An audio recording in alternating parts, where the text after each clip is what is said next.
Hello and welcome to Get Out of Rap TV. It is Tuesday, September the 5th. Hello, everybody. Firstly, thank you very much to Sabio, my partners for this episode. These are the guys that allow me to do the job, and I always get to talk to them pretty much all the time. And what lovely, lovely people they are. So thank you, Sabio. And hello, everybody. Are you enjoying the sunshine? Here he is. The bee man is here. Happy bees make better honey. Danny Wareham, new member of the team leader community. Mark Ellis, change manager extraordinaire, looking for a new role. So please do connect with Mark. Let's get him in an organization to make a difference. Good morning. Oh, it's come up LinkedIn user. I can't see who you are. Hello, Shamim. How are you? We are lucky to be joined by you, award winner. Um, oh, it's you're hiding. You're hiding. Oh, Ivunya is here. Lovely Ivunya. A project manager extraordinaire and someone that can do absolutely anything. Also looking for a new role. So please do connect with Eva because she could make a massive, massive difference to your company. Happy Tuesday indeed. Please do say who you are. I'm sorry if it's coming up for everyone else, but it's not coming up for me. Oh, double entendre. Jules, good morning. Popping in to say hello and going again. Well, it's brief, but it's good to see you. There she is. My Raymondo, the ray of light of the team leader community, um, and an absolute legend of our world. She'll love me saying all of this. Hey, Darren, how are you doing, mate? It's good to see you. Sharon, hello, good morning. Dave's here. Dave, sorry about dropping you off the list yesterday. I edited it, but it's human error on my part. I'm really sorry. Kerry's here. Hello, how you doing, Kerry? You're too well. No, it's true. Nick's here. Good morning from sunny Scotland. We're all enjoying the sun, aren't we? Everyone is. Oh, here he is. Pud's here. One of his many nicknames, the legend that is Chris Rainsforth. And talking to legends, Rob Wilkinson. Yes, Rob is back. Let me check your settings. You need to. Yes, thumbs up. Thumbs up. Nigel's here. Hello, Nigel. We still haven't caught up, and that is totally my fault. I want to start you all off with, let's start the day and the show with a bit of gratitude. What are you grateful for today? Is it is it that it's just lovely weather? Is it your love in life? I know there's a few here looking for new roles, and sometimes that can be hard to find things to be grateful for. I mean, you are all exceptional, those people looking for new roles, but it can be tough, can't it? So let's start today with a bit of gratitude. What are you grateful for? Azif, good morning, sir. And Farhad's here. Hello, good morning. What a sunny day in Northern Ireland. Oh, lovely. Is that you, Rob? You're not in Northern Ireland, are you? Who is that saying it's a sunny day? Chris is grateful for the kids going back to school. For me, that is tomorrow. Not for me, although I could do with going back to go into school. Oh, Danny, thank you so much. Danny's grateful for the warm welcome he received in the team leader community as a new member. We're all very lucky to have him in there. Farhad is grateful and happy to be alive. I love it. Ah, Luca. Hello, my friend. Luca is also looking for a new role. Please do use this show as a way to connect with everybody you see in the comments. We can all help each other. Darren is grateful for the sunshine. Me too. Mark says he is grateful for our wonderful NHS. My aunt has started treatment for a brain tumor and it's starting to show a positive response. Oh, well, send in positive vibes, Mark. And I could not agree more. I play football with someone who still has a brain tumor. And the NHS have been brilliant for him. We all love the NHS, don't we? We need to protect it at all costs. Don't want to get political, but my God, we need to stop what they're doing. They being the government. As if grateful for you setting these up. Brilliant form. Oh, thank you very much. I really appreciate that. Morning, Martin, from a big smiley Marianne. Marianne there, the Welsh wizard. I'm grateful for life and knowing a lot of amazing people. Lovely. Um, Nick is grateful for everything. I have good health, loving relationships, paid employment. I'm learning like crazy. So much going on. Isn't that good? Brilliant. Farhad saying hello to Eva. Um, Grateful to you, Mike. And I'm grateful for you too, Bev. Thank you very much. Luca in Northern Ireland. Lovely. Uh, oh, the fresh princess of the CX world is here. Our rapping superstar Neris. Um, can you see me now? Yes, Rob. I can see you now. Perfect. Uh, Shameen, I'm grateful for our community. Luca D, what is your last name? It's hard to find you on LinkedIn. Grateful for the kids finally going back to school. Yeah, to routine back. I wonder how teachers feel about this day. It's probably the reverse, isn't it? Grateful for the sunshine, says Scott. Scott, good to see you. Good morning, Farhad from Eva. Luca is saying the last name is Del Bianco. Yeah, so please do connect with Luca. Kerry says I'm loving the weather. I'm grateful for the community too, Martin. Last week I had meetings with Danny and Dave and another catch up today with someone else from the group. That's brilliant. I'm so glad that you're using this as a forum to get to know each other. I may have a couple of opportunities in a new outsourcing brand. We're growing from 0 to 300 FTE in 3 months. Well, there's some people on here, Asif, that you should speak to for sure, and vice versa. I'm grateful for this community. When I first joined, the majority of you were names that I was seeing for the first time. A few weeks later, I've spoken to the vast majority of you, says Ever, to some in person, to others via text, but we do engage, and that's great. Brilliant. Brian, good morning, sir. Rob, I'm grateful for LinkedIn help pages and easy to change privacy settings. Let's not forget, everybody, Rob was when Contact Center Helper used to do their magazine of is it 10 most influential people in the contact center world. I first met Rob as a result of seeing him in the second and third positions 2 years running or something like that. But Rob is, and I talk to Rob quite often, lovely, lovely bloke, um, and getting better with his LinkedIn settings as well.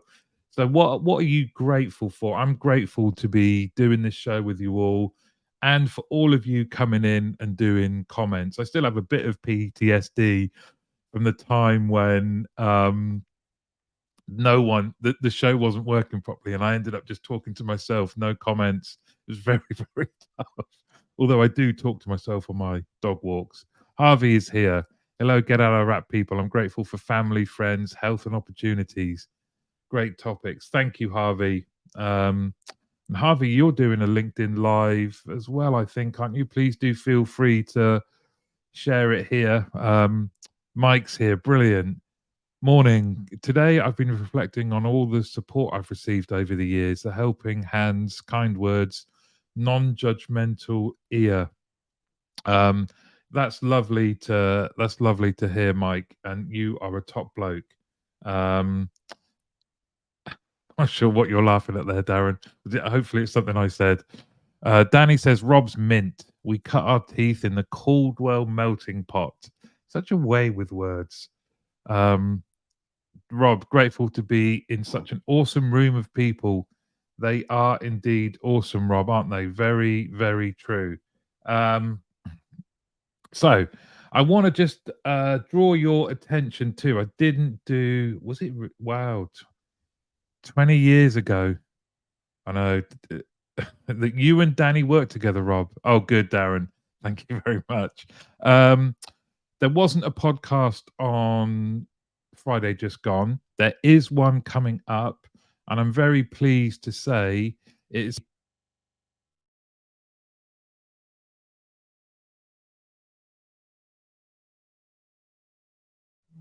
I'm back. Can you hear me? I unplugged my microphone in my fat sausage fingers. Um, when we did this recording, Ellie had just found out she was announced as one of the top 100 women in tech. I've been lucky enough to work with Ellie in my previous role. Um, she is a multiple award winner and the most humble person ever. It was like trying to get blood from a stone to get her to talk about the award. She's an AI tech whiz, self-taught, and a huge mental health advocate. She set up all the mental health sort of groups within BPA when I was there. And it was an absolute privilege to kind of get to know Ellie a little bit better. We'd done the Three Peaks and things like that together as part of the same team, but I'd never really had an opportunity to sit and talk to someone who is really making huge strides in a really important part of our industry and is doing it with a smile and is absolutely not in it for awards. But you'll understand why if you listen to the episode on Friday, why she's such a superstar. So I just wanted to point that in your direction. Uh, Yeah, with Ellie, that's great. Ever knows Ellie as well. So please do stay tuned for that one on Friday. Also, if you do want to know, if you want to come on the podcast or you know someone that might be a really good guest, please do just get in touch with me. If, as long as you are okay to wait for a bit, because there's quite a long list, but I would love to get some of you guys on. The whole point of the podcast is it's open to all. Danny's a honeybee. Oh, look now the room is definitely full of legends. Sarah is here, and in response to my okay to shout out. Harvey says, thanks, Martin. Yes, my first show is Tuesday, the 12th of September, 5:15, and every Tuesday thereafter. It's called The Franchise Show. Very nervous. I'll probably be talking to myself. I'm going to give it a try. I'm grateful for your kind support. No problem. We should all help each other. There's enough room for everyone to win, is my view. And actually, talking to yourself is good kind of training. Now, I want to draw I've put together a little advert, as you know, as well as doing this and get out a wrap. I also do the team leader community. There's quite a few people here that are in it and adding value every single day, and I'm very grateful. But do you know of any companies, your own company, that would benefit from your team leaders joining a community that helps them get better in their job every single day? But I just thought I would do a video that kind of encapsulated my first day as a team leader well over 20 years ago. Here we go. I'm scared to death. I'm frightened and I don't know what to do. I'm confused and I want to go home. I'm going to show it again. Sorry, indulge me. I'm scared to death. I'm frightened and I don't know what to do. I'm confused and I want to go home. It doesn't have to be like that.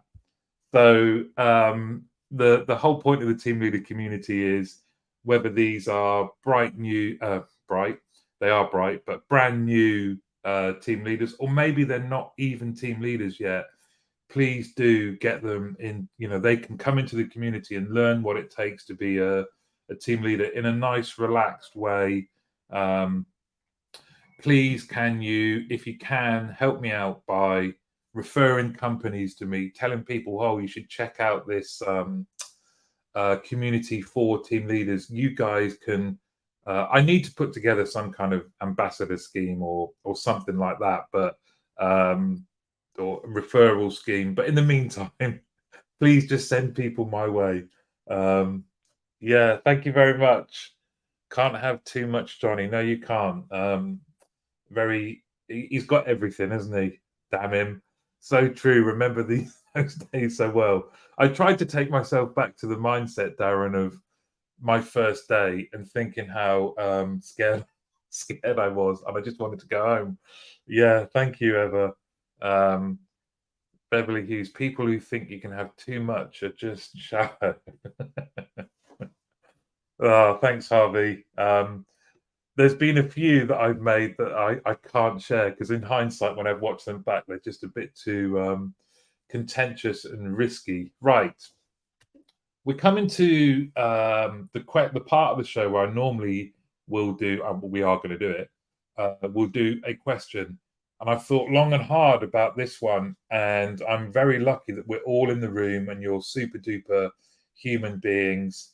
And I want to ask what I think is a really important question, and that is our industry doing enough to make it one of equality for all? And the reason this question came to mind was I was talking to some people about our industry, and I said, and it's a line I've used quite often, that I always thought our contact center was ahead of society, in as much as 20 years ago, it didn't matter your race, ethnicity, sexuality, gender, everyone just got on. We were always having fun, always busy. I'd my peers were women, people of color. My bosses, I've had more bosses that were women than men, and it seemed like we were a strange little bubble of equality when outside and what you were seeing in the news and things like that didn't reflect the reality of our contact center.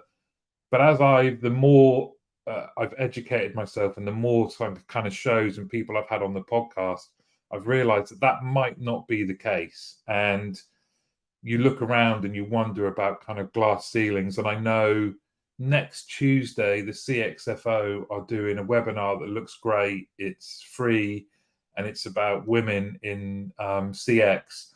I want to get your view on a topic that's really, really important. Is our industry doing enough to make it one of equality for all? If not, or even yes, what can we do to accelerate that? What are some of the things you think about the people that are watching this now? You're all leaders, or you have influence, or you are going to have influence. What do you think of this question? I'm not scared of taking on some of the big topics. This is one that hopefully will get us thinking. So Neris is kicking us off. It's fascinating It's fascinating judging and seeing the difference with D&I approaches, etc. Sarah Hunt and the team at Green Bean are full-on advocates of D&I, and Sarah's here, hopefully still. Thanks, Neris. Maybe Sarah can talk to that. The key is authenticity and not simply ticking the D&I box, I think. Not enough authenticity, so not doing enough would be Neris's view.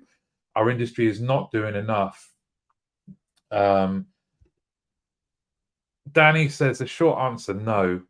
Because we're focused on equality and diversity are the outcome of inclusion, not the starting point. Love that. There's little purpose in focusing on recruiting specific types of people if the environment they're in doesn't allow them to contribute. Inclusion is the key. So I'm just going to read that again. I like that so much. Short answer, no. Because we're focused on equality and diversity are the outcome of inclusion, not the starting point. There's little purpose in focusing on recruiting specific types of people if the environment they're in doesn't allow them to contribute. Inclusion is the key. Rob says, lots of talking the talk, some walking the walk, but not enough. Kerry said, Danny Wareham, something I talk to my customers on about all the time. Flexible working policies, flexible bank holidays, etc. are the bare minimum starting point. And a lot are trying to claw back on flexibility now. Oh, that's interesting, Kerry. Thank you. Shamim says the answer is an easy no. However, I believe the problem is that we should not be seeking equality. We should be focusing on creating equitable processes and measures that are tailored to the many variables that people consist of. What a wonderful answer. The answer is an easy no. However, I believe the problem is that we should not be seeking equality. We should be focusing on creating equitable processes and measures that are tailored to the many variables that people consist of. I love that. Sarah, brilliant. So we're doing a series of talking talent, highlighting leaders who are breaking down barriers and real champions of D&I. There you go. Brilliant. I will be tuned into that. Sarah, if you could let us know when that is, I will definitely be one. I know you've got one coming up that we talked about the other day that I'll be on, but I won't be on it. For everyone else, if you can, I will be there watching, is what I'm trying to say. For everyone else, please can you let us all know when that is? Now, Darren says, I've always found the contact centers I've worked in or run to be wonderfully diverse in all the right ways, but agree from the recruitment process through to in life, it should never be about ticking boxes. Couldn't agree more, Darren. Nick, are you talking about equal opportunity or equal outcome? I believe that we, people, employers, clients, must respect, act, and reward with consistency. All of the above, Nick, if that's possible. I know it's a very I've gone very big and simple, as is my way. It's a holistic kind of statement, but I just think, does everyone in our industry look at the higher positions and see role models there that they can relate to, or does everyone think, you know what, I have an equal chance in everything, regardless of the variables, as Shamim said about us as people, that none of this matters. Mike says gender equality in this sector, I've always had a majority female management. Me too. At least 80-20 split. In terms of race, no. But our local area is predominantly white, so it's not surprising. Can't judge other elements' disability as they aren't all visible. And to be honest, I never cared to look beyond what people are capable of. Thanks, Mike, for sharing that. You raised so many interesting points there. Danny says you cannot call yourself an inclusive company if you then insist on all employees working fixed shifts in fixed locations. It's very, very true. I wonder, do you think some of the challenge is a lot of the time the decision makers aren't educated enough in how they navigate around all of this stuff? I think that got to be a good point. And Sarah agrees with Shamim. Great point, Shamim. Harvey says, Danny Wareham, great comment. Completely agree. Inclusion is key. It's about nurturing individuals based on their own passions and skills. Marianne says there is so much more to do. I can absolutely say there is still inequality and lack of diversity in places. There's no point in saying and promoting that you were all over this unless you are actually doing this throughout the whole company, especially at board level. Very true, Marianne. I think boards are very, very interesting, aren't they? Because they're all predominantly white, middle-aged males. Look at me. I was a part of the senior leadership team where there was, at the time, there was only one woman, no people of color. There wasn't any real diversity. And one of the things I think was important to do was to set up shadow boards and to review all of our processes and things like that. We have to, you're technically trying to make yourself redundant, or at least know that diversity of people, diversity of thought, it equates to better performance. That is a fact. We know that. And we should just be doing it anyway. Eva says, in my experience, appetite and goodwill is often there. Unfortunately, things often finish with great ideas and implementation of programs, and everything washes away a few weeks, months into execution. So true, but so sad, isn't it? And I wonder how we address that. The goodwill and the appetite often fall away. Danny says, part of the challenge, in my opinion, is that we tend to conflate diversity with protected characteristics. Representation absolutely matters. People need to see themselves in positions of authority, and equity is a major part of that. But diversity is also about intersectional differences and life experiences, and many of those, such as class, are not protected. Very, very true. Very, very true. And that was my point about representation matters. People need to see themselves in positions of authority. Sarah, thank you very much. For everyone else there, the link is in the comments for the next Talking Talent, where Sarah and the team at Green Bean will be taking on D and I as a topic, and people that are breaking the mold and real role models. So absolutely get yourself onto that. Ever consistency, one step at a time, all the time, by all, is often missing, and that's Kaizen. Love it, Eva. Love it. You're doing some great stuff on LinkedIn, Eva. Neris says, when I was a non-executive director for an outsourcer, they were absolutely brilliant at ensuring this was part of discussions at board meetings, and it was totally infused in the culture from the top down. That's good to hear. Big up, Connect, Assist. Thank you for naming them as well, Neris. I think that's important. Well done. And maybe people could you elaborate a bit? What were some of the things that they did? If not now, then it would be good to know. Bev says the trend is looking good. The conversation is now on the agenda, but biases still exist. Those in positions of influence need to basically listen to Danny. Very, very true. Diversity is one of the keys of true understanding. A true leadership team wants to hear the free opinions of a diverse team, says Harvey. Couldn't agree more. Neris, Caulfield, Derwin very much exemplified that culture there. Oh, okay. It would be good to understand more of the actual things that that people did. What were some of the things that created this culture? And Danny, as our resident culture expert, where does this all fit within that? Is it the culture? How can people? Maybe people are looking around and thinking, "Are we doing enough? What could they? What could they do?" Neris says, Beverly Hughes, he did, but he wasn't the initiator. He took what was there and built on it. Sarah, maybe reach out to the team and interview them. Really good. Now, Rob says, often contact center has only one or two genuine supporters, sponsors on the board. Their challenge to fight the corner on the CC behalf. It's tough. DDI is still a buzzword when it comes to execution, unfortunately. So still much to do.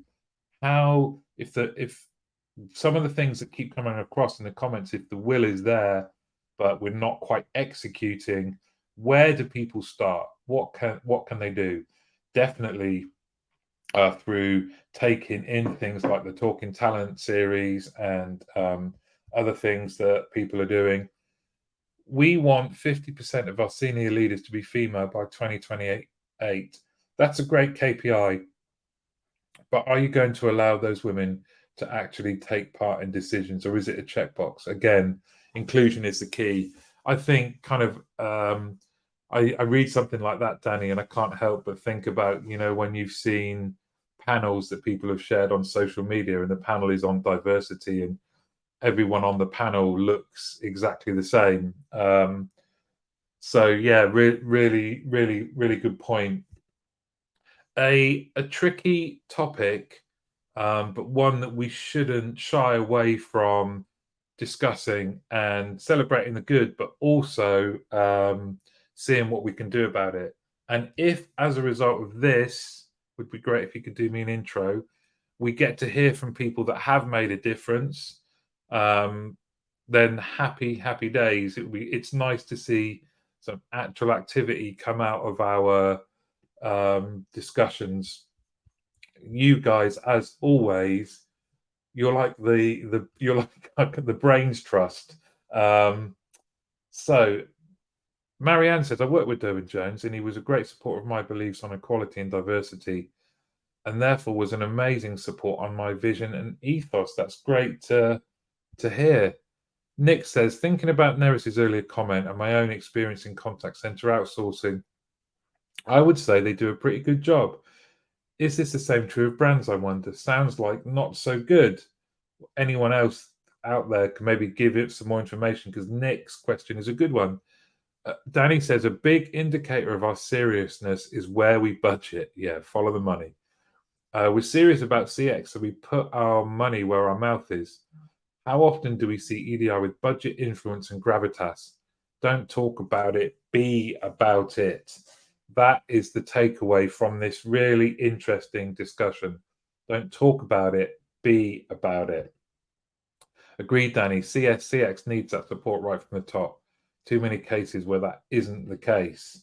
Really true. So thank you all. Keep those kind of conversations coming. We're now on to what for some is the favourite part of the show.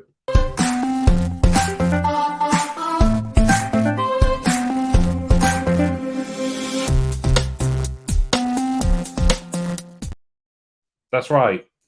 We are doing the read along contact center, contact Babel's decision maker guide, 2022 stats, but published this year. We're up to page 448. So only another 20 odd pages to go. And we're into some really interesting topics.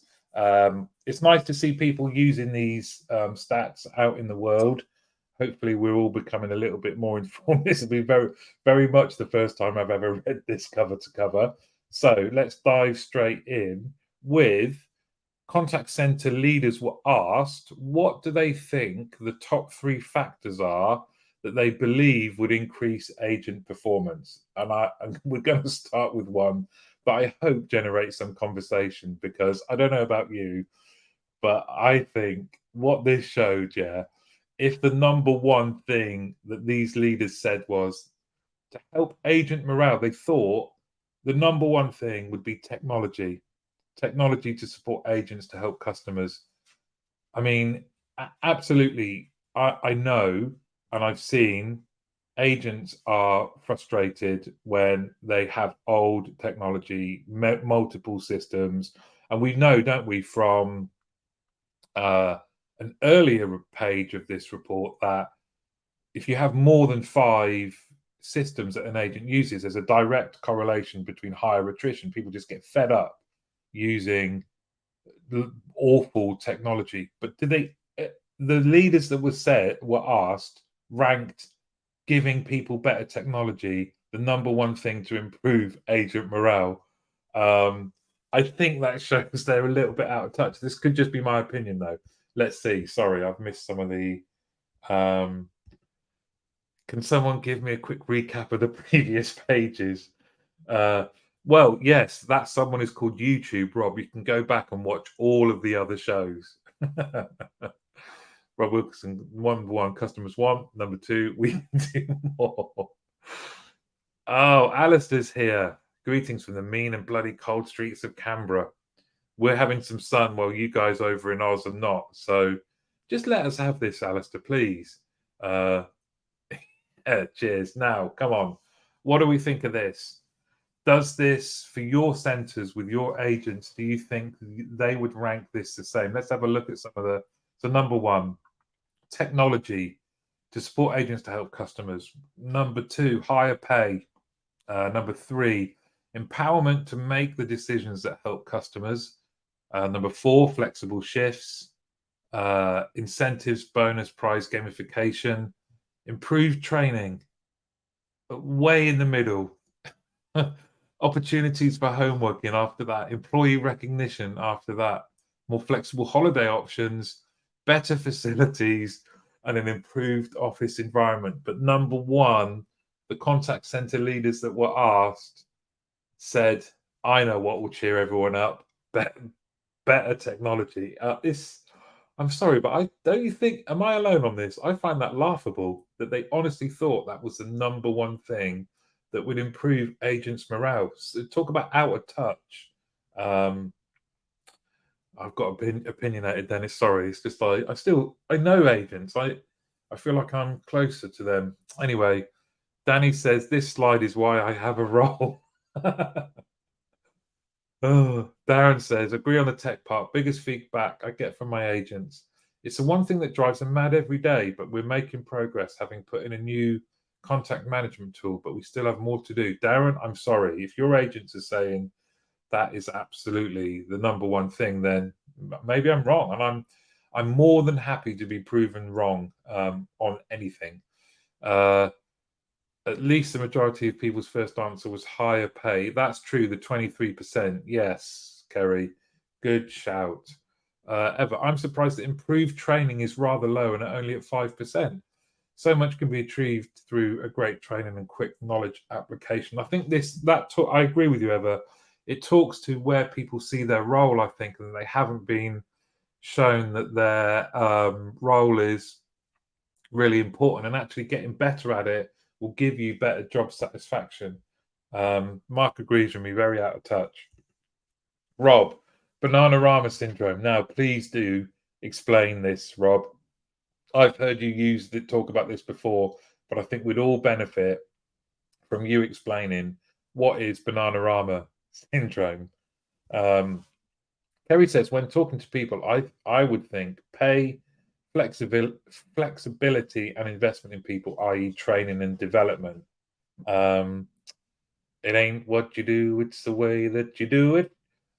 It ain't what you do with tech; it's the way that you do it. That's what gets results. There you go. I love it.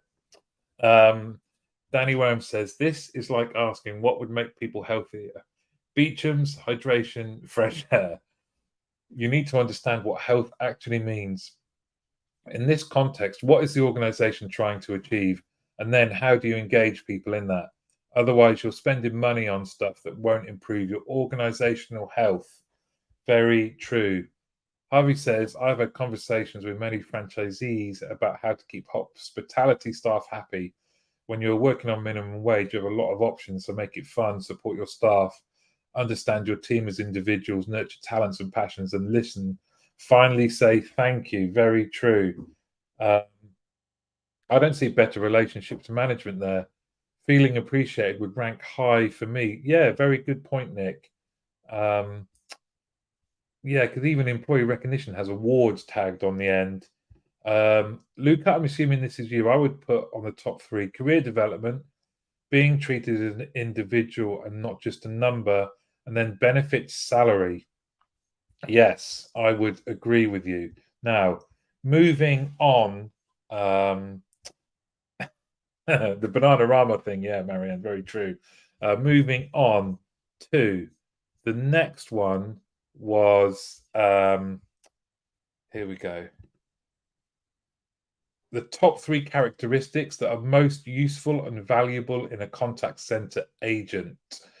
So, ranked the highest was empathy, listening skills. We've done this one. Adding tech only works if the operation is engaged. Both EX and CX are on the agenda. The tech supplier is a partner, not a sales bix. I don't remember that Bananarama song, Rob. You'll have to sing it to me next time we catch up. Autonomy is a high predictor for job satisfaction, says Glenn. Hi, Glenn. Long-term and short-term goals are real rewards too. So that kind of, Glenn, to your point then, it is, oh, let's just go back. Sorry.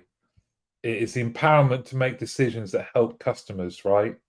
Darren agrees with you, Rob. And Danny says, is my role safe? Do processes work? Can I survive on my salary? These basic questions need fulfilling before we even consider beanbag furniture and incentives. It's like we've never heard of Maslow. Yeah, very true. Okay, so let me just get the correct one here. So here we go. The contact center leaders will then ask, what were the top three factors that they believe would increase agent performance?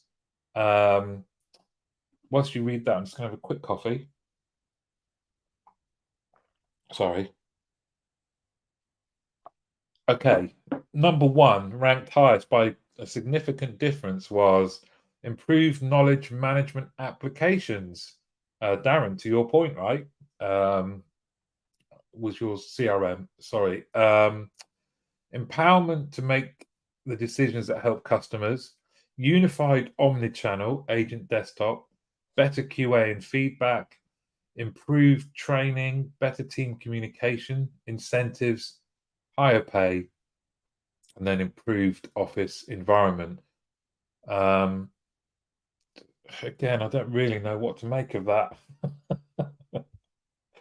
Uh, Nick says, I agree. Feeling appreciated is so important. You may not always remember someone you work with, but you will remember how they make you feel. Very true. Great tech fails without the rest. Rob's singing still. Um, if we just fix the tech, everything will be fine. Eyes rolled. If only it was that simple, says Darren. Exactly. But again, this is um, not doing the hard work, not actually looking people in the eyes, and because again, it just feels like we're a bit all over the place. We're not actually getting it. Anyway, okay. Now the next one was a question was posed, and the question was: technology does not provide the right functionality or information, and the split here that you can see is by contact center size. So again, this is being asked of the decision makers, okay, the leaders. Technology does not provide the right functionality or information by contact center size. You can see we have small, medium, and large contact centers. The red is strongly agree with that that statement. Uh, Pink is agree with it. My favorite group, neutral. Um, Disagree was yellow, and then we have they've missed one out. Agree will be light green, strongly disagree, dark green. So a lot of agreement overall on average. 59% agreed with that statement. Technology does not provide the right functionality or information. Why is that? Is that legacy? What is it? Sorry, I need to catch up on some. Luca, clear communication and transparency are also very important. Very true. Eva says slides 1 and 3 are all about three factors that the CC leaders believe would improve agents' morale performance. Why not ask agents and have first-hand insight? What we believe is not necessarily right. Different perspectives, different views. You're dead right. You'd think maybe they would follow that up with a, here's what the leaders said. We actually asked some of the people, and this is what they said. Knowledge is knowing that a tomato is a fruit. Wisdom is knowing not to put it into a fruit salad. Thinking that access to knowledge is key to performance shows little wisdom by respondents. Nick, lovely. Uh, if you have perfect tech with perfect products and perfect processes, but your people don't care because they don't understand how they make a difference, all of that will be undermined. The reverse is also true. Imperfect things will be papered over by engaged, purposeful people. That last sentence, Danny, I think is something that a lot of us can relate to. A lot of the centres I've been in, even recently, that would apply for sure. Um, so much time is spent by TLs on performance coaching. This does not correlate with what the survey respondents think will make the difference. So true, Bev. It's like this whole layer of activity that is just they're completely oblivious to. Said it before and we'll repeat. Tech is an enabler. Need to set it up to enable. And Sarah, you've hit the nail on the head. Why are we still not getting tech right? I know. We. Well, at what point do we start saying it's not just legacy? Because often you maybe take over and you inherit legacy, which is those systems aren't joined up. They don't work. It's all workarounds. It's all sticky tape. And there's no money to buy new ones. But how long is that going to continue? Sorry, Glenn says policies, processes, markets change rapidly. Software and hardware change slowly and cost a fortune to do so. Yeah, Glenn, this is money talks, right? Um, More often than not, the wrong people are involved in the procurement and setup of the tech. Not enough representation across the business means it will fail to deliver on what they actually need or solve the real problems they face.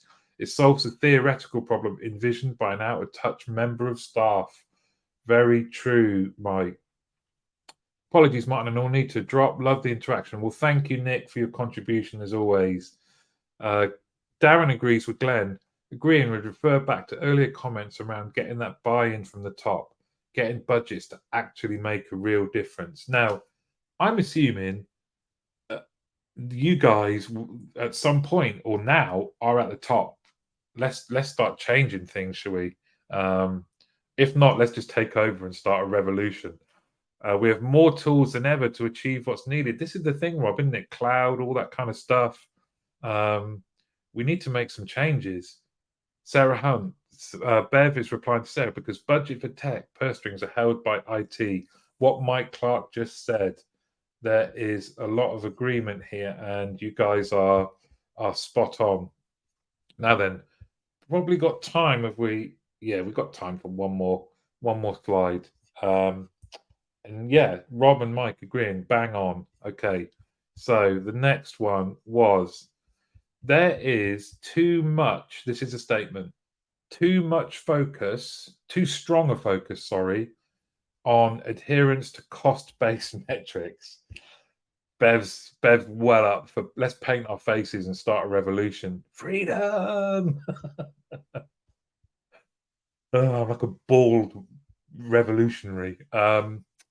Too strong a focus on adherence to cost-based metrics is the statement. Less agreement with this, and again, same distinction: small, medium, large, average. Adherence to cost-based metrics. Now, cost-based metrics in this context, let's see what it says. Only 19% of survey respondents blamed the contact center's excessive internal focus on hitting metrics such as call duration and throughput for not empowering agents to make decisions and carry out the actions they needed to order to serve customers most effectively. So this is some of our older metrics. AHT, I imagine. Now, Darren is going, thank you very much, Darren. Yeah, I have to drop. Thank you indeed. 99.9% of human history, we were in the Stone Age. From farming to AI. Everything tech has happened in the last 0.1% of time. People first is not just a catchphrase, it's the logical thing to focus on. Really true. Look, history lessons with Danny as well. Solution providers want to engage with decision makers and then neglect the users. Before any implementation, we would always sit with the agents and team leaders to see what the real picture was. That's why you used to get it right, Nigel. Not used to, you got it right. Get it right. In my experience, the gap between tools and their users arises from working in silos. This is ever. The tech development team may be doing their best against what they believe the best looks like. Without working together, it's difficult to achieve success. Users complain, development teams may not be aware of this, so they continue to go in their own direction. And so the vicious circle spins around. And ever to your point, that's why project managers, mediators, right? Oh my God, we're still in the noughties, aren't we? We are indeed. So true, Danny Wareham. Now, we're coming to the end of the show. I've done a little bit of work. I would love for you to carry on and stay and watch the credits, because if you commented on last week's show, your name is going to show in the comments, and I've assigned you a role. So I would love to know what you think of the label or this position that I've given you. Hopefully, no one's offended. AHT more important than CX? No. Rob, it's been great to have you on here. Now, as I was saying, if you commented last week, your name is in this credits. So please do just watch the credits. Let me know what you think. And I will see you all next Tuesday. Thanks very much for joining. It's been another great one. You guys are brilliant. Please do continue to network with each other. But as I said, please stay and watch the end credits. Here we go. Goodbye.